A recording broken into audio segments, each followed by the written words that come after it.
Welcome back to the Sunday Reset. I am AK Dozanti, first responder wellness coach and specialist, and this is a new segment where I guide you through things that you might be struggling with as a law enforcement officer or a first responder.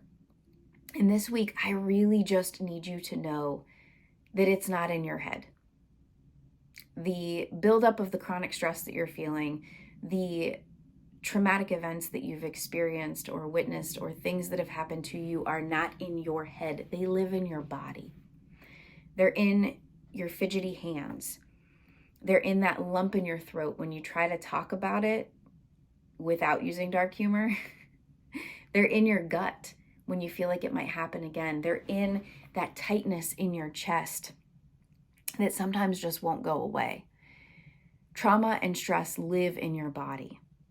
So here's what's happening. When you experience a stress response or trauma, and I put them together because they really encode in your body in the same way, it is simply a nervous system overwhelm. Your nervous system is absorbing the event in memory and sensory fragments. So your nervous system takes that information in through all 5 of your senses, and these are called feelings. They are felt senses. And I know we like to joke that we don't have feelings because that feels safer, right? That feels like we might avoid some pain. But what tends to happen for law enforcement, and by the way, those feelings are just data and evidence from the body. But what tends to happen for law enforcement and first responders is that our nervous systems become primed and conditioned for the chaos. They become primed and conditioned for that stress response, that release of cortisol or stress hormone. So if you're someone that says that you thrive under pressure, you're likely someone who is primed for that, which on one hand makes you really great and fantastic at your job, but that is not sustainable and it is not healthy for your brain or your body. So when I went to the academy back in 2008, they told us that a way to manage the things that we were going to see and the pressures of the job and the stress was to compartmentalize. And I remember thinking how magical this sounded, that you could just separate your 2 worlds.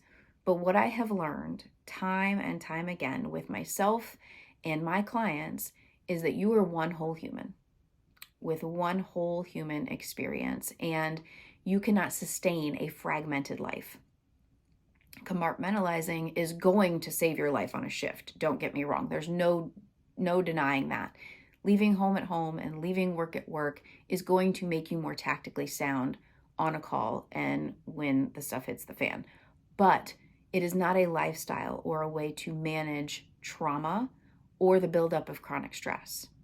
So to blanketly teach compartmentalizing as a means of coping is like trying to contain water in a cardboard box.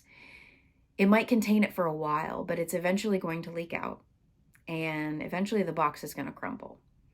Now, if compartmentalizing has worked for you long term, go for it. I love that for you. But for most people, it doesn't. And the research is showing that. So my academy was 16 years ago.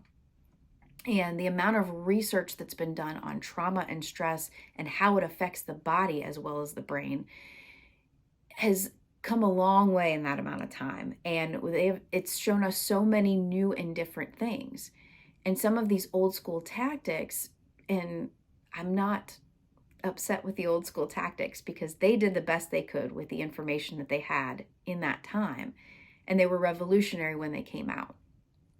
But they just don't make sense anymore. And now that we have new data and now that we have new evidence, we need to do better with that new information. Unfortunately, the U.S. Department of Justice claims that first responders are living an average of 5 years after retirement from a full career. And if you think that the stress and the trauma of these jobs is not tied into that, you're lying to yourself. Can you imagine working a full career, 25, 30 years, putting off your physical, mental, and emotional health only to get an average of 5 years out of retirement? Now, that just doesn't sit well with me.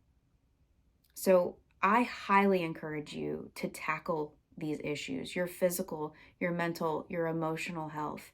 And while we're at it, why not add on spiritual and financial and other realms, and making good relationships and good connections.